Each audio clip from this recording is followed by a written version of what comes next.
Good morning, everyone. Good morning. So, here is the strategies in teaching literature in elementary grades. So, graphic story. Kindly read, everyone. Graphic story or story map is a graphic organizer that helps students learn the elements of a narrative. Learning to identify a story's characters, class, setting, problem, and solution prompts students to read carefully to learn the important details. Okay, a graphic story or a story map is a graphic organizer.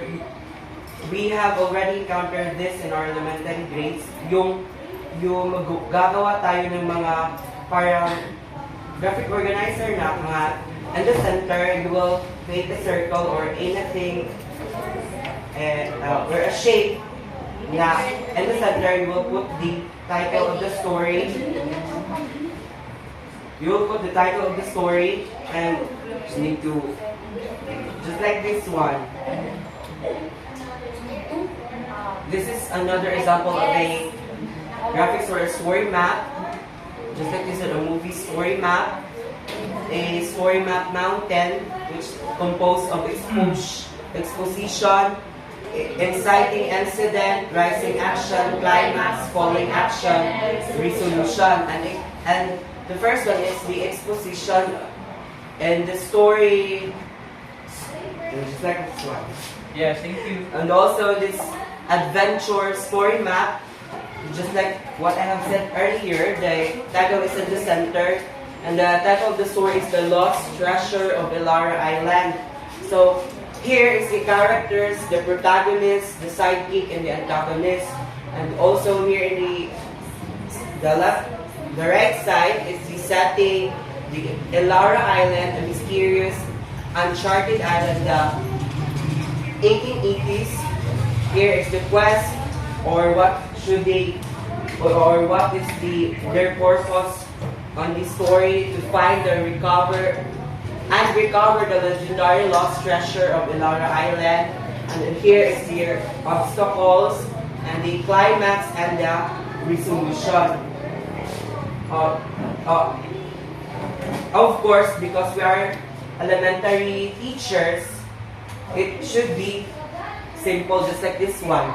Story map for first grade. It should be just like this one because in elementary grades, hindi pa siya ma-complex, right? Of course, bigyan na natin sila ng mga complex ideas na hindi pa naman nila kayang sagutan.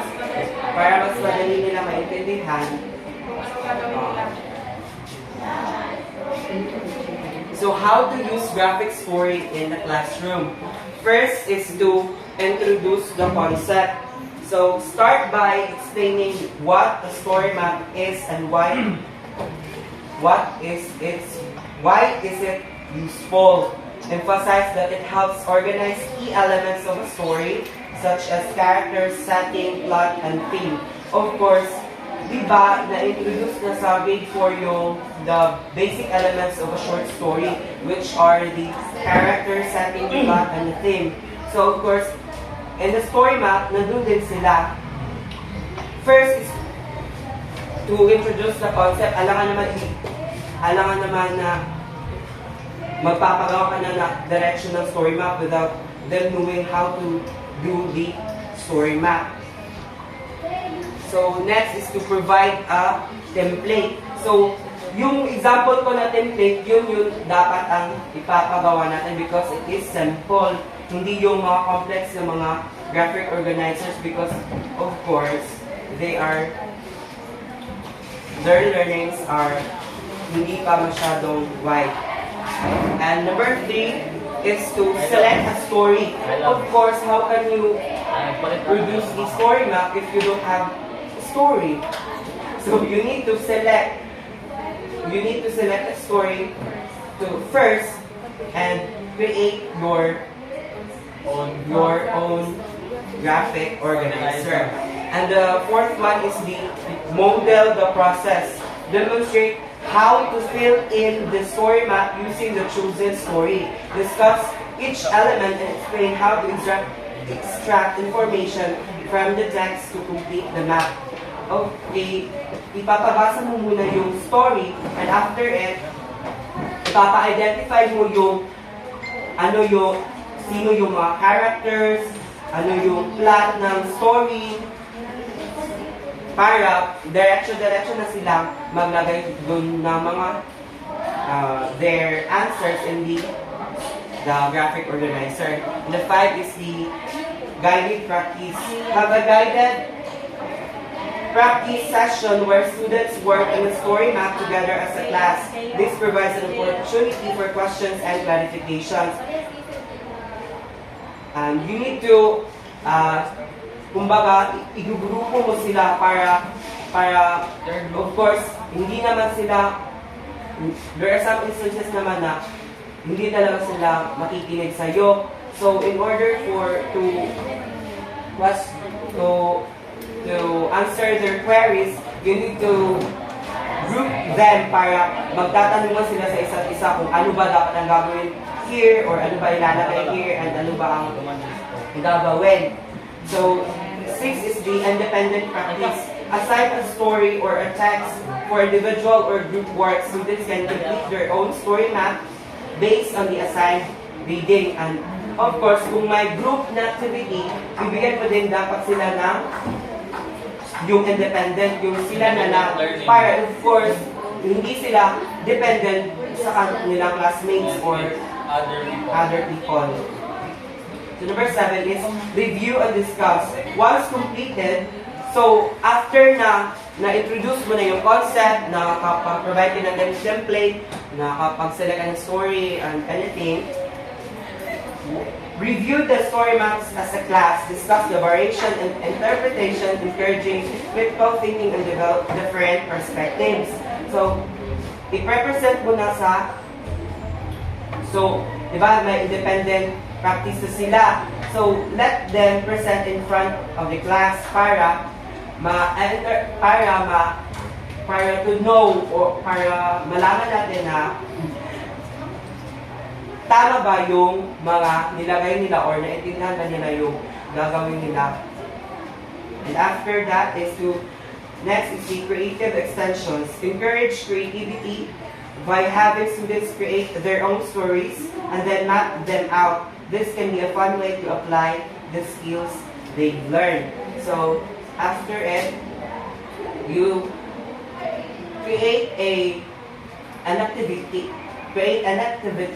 na parang gagawa sila ng their own short story, and then they will create their own graphic organizers about their own short story. And then the 10 is the assessment.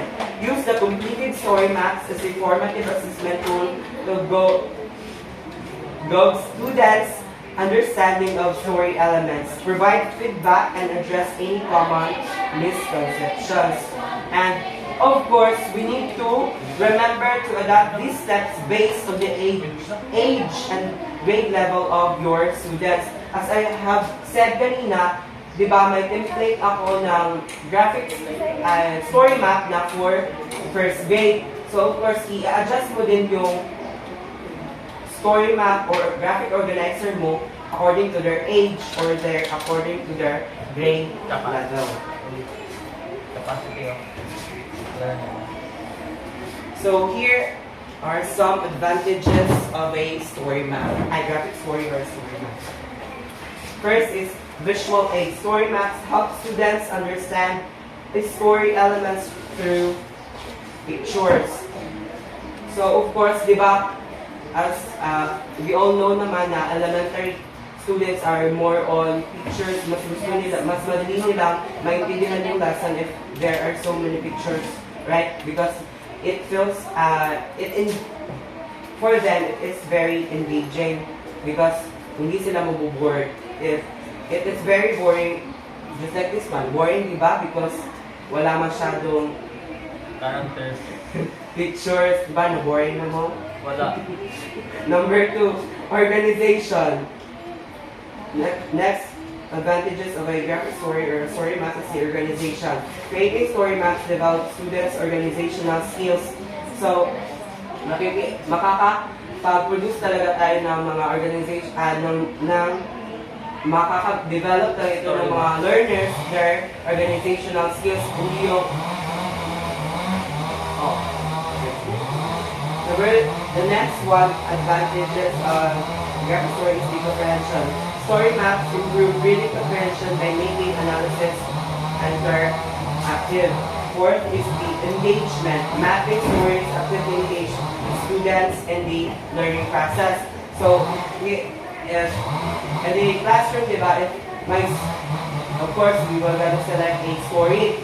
So, may engage sila we will ask them who are the characters of the story. So, of course, sasagot sila kung sino ang yung mga characters na nalaman nila about the story. So, di ba, na-engage sila sa lesson. Number 5 is the adaptability. Story maps suit different learning styles and abilities. Number 6 is the creativity. Graphic stories allow students to express their understanding creatively. So, of course, hindi lang, di ba, yung circle lang yung mga graphic stories. Here, di-develop din nila yung creativity nila because they will create their own graphic organizers. Hindi lang yung very simple graphic organizer na circle, then may arrow, then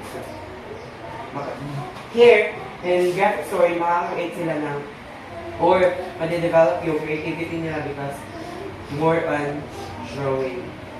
And number 7 is the critical thinking. Story maps encourage thinking about relationship and story. Number 8 is the communication. Creating graphic stories involve collaboration and communication. As I've said kanina, may guided practice tayo. You will group them and you will let them ask questions and ask questions to each other and it will help them answer their queries. So number 9 is the versatility. Story maps work in various subjects and grade levels. So as I said earlier, magagamit mo siya even in the higher levels.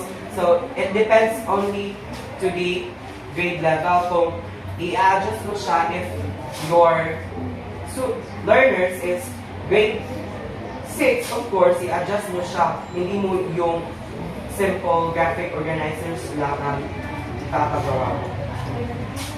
Next is the assessment. Teachers use story maps to assess comprehension and analytic skills. Of course, diba doon mo malalaman kung naintindihan nila yung stories. Of course, they will read the story first and they will need to read the story first para makalagay sila dun sa kanilang ginawang story map. Of course, ano ba, ilalagay nila sa characters kung hindi nila binasa yung story. And how can, and the setting, of course, they really need to read the story before they put what is the setting of the story. Number 11 is the technology integration. Digital tools enable electronic story map creation. Number 12 is the memory aid. Visual story map helps students remember information better. Of course, mas ma-remember ng mga students yung story because you make it simpler, di ba? Hindi na sila katulad ng yung whole story talaga because hindi nila ma-remember because masyadong mataas and the story is lengthy. Of course, in the story map, simple mo yung story or mapapaikli mo yung story because you will just put the setting, the characters, the plot, the actions, and the solution for the problem in the story. Doon, mas ma-remember ng students ano yung nangyari sa story. Mas ma-remember nila kesa doon sa story na lengthy. So, of course, there are advantages, there are also disadvantages of graphic story. First one is the oversimplification. Story maps may oversimplify complex narratives, missing important details. Of course, hindi naman natin mapakailan na may maliligtaan talaga tayo ng mga important details. Because in a story map, limited lang yung sentences or mga words na lalagay mo doon because kumbaga para lang siyang summary of the story yung mas ma-remember ng mga students. So one of the disadvantages is parang masyado na siyang simple, parang nadi-disregard na yung more important details. Number 2 is to the creative constraints. The structures, formats, and story maps might limit creative expression for some students. Yes, this is also kung advantages siya kanina to improve their creativity, but it is also a disadvantages because malilimit din lang yung kanilang creativity because you have the parang 5 lang yung elements ng story map, then 5 lang talaga yung gagawin nilang mga shapes. Hindi na makakagawa sila ng madami pa or makaka-create pa sila ng more creative work. Number 3 is subjectivity. Interpretations on the story map can vary, leading to subjective assessment and potential misunderstandings. Of course, hindi naman pareho yung interpretation ng mga bata sa story. Katulad na yung sa plot, hindi yung ang naintindihan ng isang bata is yung plot is yung parang sa simula pa, and then pero yung sa ibang student sa ibang pupil naman, iba din yung plot niya. So this is also a disadvantage of using story map because hindi unity or hindi unified yung answer parang magkakaiba talaga because iba-iba tayo ng understanding about the story. Parang subjective na siya, parang it depends on the readers, parang it depends na lang talaga kung ano yung pagkakaintindi niya sa story. Number 4, the fourth disadvantages of a graphic story or focus on format. Students or learners might prioritize filling in the map over a deeper understanding of the story. Yes, of course, kasi tulad ng mga pupils na hindi naintindihan yung how to identify what is the plot of the story. So, para lang for the compliance, lalagay nila yung mga Nayuban ni estudyante, binabasa mo. Yeah, May ibang students na hindi na binabasa yung buong story nila. Oo, yun ang one of the disadvantages of using story map because katulad yung mga tapulan ng mga bata, katulad ng gusto, hindi na mabasa yung story. Halal, lagay lang ng mga details, hindi naman yun tama. So, parang yun talaga yung disadvantages para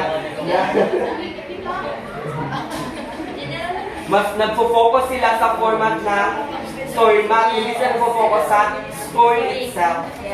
Number 5, time-consuming. Creating detailed story maps can be time-consuming, potentially taking away from other instructional activities. Of course, if the story is lengthy, of course, babasahin talaga nila yun para ma-identify nila yung plot, yung problem and solution. So, babasahin talaga nila, masyadong mahaba na yung time na na-consume. And pag-create din, masyado na din madami. Number 6 is detect dependency. Digital story maps may create dependency on technology which may not be universally accessible. Of course, hindi naman lahat ng estudyante may cellphone. So, this would be also a disadvantage. The next one is the overemphasis of visual learning. Students who learn better through other modalities may not benefit as much from visual representation. Of course, kung may estudyante mas madaling makakaintindi ng mga visual representation, may estudyante din mas nakakaintindi ng mga wordy na mga presentations. May estudyante din mas gusto nila yung mga more on words. So that would be also a disadvantages. Uy, so okay kita manguli atong kay ano mo ba ang nananhi ang ba? So the last one is the limited applicability. Some types of literature or subjects may not align well with the story map format, limiting its universal applicability. Of course, may mga story ba na hindi, di ba may mga story na parang walang characters? So, Ang mga animals lang. no, that's not what I meant. May mga story talagang parang point of view lang ng mga stories. Parang wala talaga siya pinoint out na mga characters. Kanang ko non-fiction. Mariana, point of view lang ang mga stories. Wala sila ma-put na characters. So, mababa na ang story map. Because wala yung characters. So, that is one of the disadvantages of using graphic story or story map.